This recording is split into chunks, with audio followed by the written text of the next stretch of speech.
Movie 'committee కుర్రోళ్ళు'. ఇంకా movie చూసిన తర్వాత నాకైతే బాగుంది అని అనిపించింది. ఇంకా డీటెయిల్ రివ్యూలోకి వెళ్ళిపోయే ముందు ఈ వీడియో మీకు నచ్చినట్లయితే లైక్ చేయండి, షేర్ చేయండి, కామెంట్ చేయండి. అలాగే కొత్తగా వచ్చిన వాళ్ళు సబ్స్క్రైబ్ చేసుకుని పక్కన బెల్ ఐకాన్ ఆన్లో పెట్టుకోండి. ఇంకా మూవీ స్టోరీ చూసుకుంటే మనం ట్రైలర్లో చూసినట్టే ఒక ఊరు ఉంటుంది. ఆ ఊరికి 12 ఇయర్స్కి ఒకసారి ఒక పండుగ జరుగుతుంది. కొందరు ఫ్రెండ్స్ వల్ల ఆ ఊర్లో పండుగ ఏమైంది, వాళ్ళు ఎలా విడిపోయారు, మళ్ళీ ఎందుకు కలిశారు, అసలు వాళ్ళు విడిపోవడం గల కారణం ఏంటి, ఇవన్నీ మనం మూవీలో చూడొచ్చు. ఇంకా ఫస్ట్ హాఫ్ గురించి మాట్లాడుకుంటే ఫస్ట్ హాఫ్ మొత్తం ఆ ఊరు గురించి చూపించుకోవడం, అలాగే పండుగ గురించి చెప్పడం, అలాగే క్యారెక్టర్స్ అన్ని ఇంట్రడ్యూస్ చేసుకోవడం, అలాగే ఫస్ట్ 20 minutes ఆ స్టూడెంట్ లైఫ్ చూపించడం, అలాగే ప్రతి ఒక్కరి క్యారెక్టరైజేషన్ చెప్పడం, ఆ ఫ్రెండ్స్ మధ్యలో బాండింగ్ చూపించుకుంటూ, అలాగే అక్కడక్కడ 2 సాంగ్స్, కొంచెం కామెడీతో ఫస్ట్ హాఫ్ మొత్తం డీసెంట్గా ఉంటుందని చెప్పుకోవచ్చు.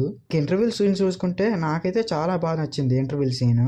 And coming into second half మొత్తం వాళ్ళ మధ్యన గొడవలు ఎందుకు స్టార్ట్ అవుతాయి, ఆ పండుగ దేని గురించి వచ్చింది, వీళ్ళ మధ్యన తగులు రావడం గల మెయిన్ రీజన్ ఏంటి, ఎందుకు చంపుకునే వరకు వెళ్తారు, మళ్ళీ ఎలా కలుస్తారు, అలాగే కొన్ని సాంగ్స్, మళ్ళీ అక్కడక్కడ కొంచెం కామెడీ సీన్స్ అంతే సెకండ్ హాఫ్ లో. And coming into climax and pre climax okay అనిపించింది నాకైతే. అండ్ ఇంకా ఈ మూవీలో పాజిటివ్స్ వచ్చేసరికి యాక్టర్స్ పర్ఫార్మెన్స్ చాలా అంటే చాలా బాగుంది. యాక్టర్స్ పర్ఫార్మెన్స్ ప్రతి ఒక్కరిది, అలాగే సాంగ్స్ బాగున్నాయి, కామెడీ బాగుంది, బీజిఎం బాగుంది, అలాగే అందరిది డెబ్యూట్ మూవీ అయినా చాలా బాగా చేశారు. అలాగే స్టోరీ లైన్ బాగుంది, అలాగే ప్రొడక్షన్ వాల్యూస్ బాగున్నాయి, డైరెక్షన్ బాగుంది.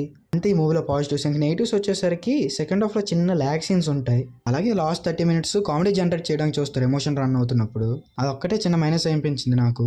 ఇంకా ఓవరాల్ మూవీ రివ్యూ చెప్పుకుంటే ఫ్రెండ్స్ తో వీళ్ళు ఎంజాయ్ చేస్తే చాలా బాగుంటుంది మూవీ. మనకి ఆ కామెడీ, ఒకరి మీద ఒకరు వేసుకునే పంచులు, ఇవన్నీ చాలా బాగుంటాయి మనకి. అంతే ఈ మూవీ గురించి. ఈ మూవీకి నేను ఇచ్చే రేటింగ్ 4/5. మీకు ఎలా కనిపించింది కింద కామెంట్స్ లో చెప్పండి. Thank you.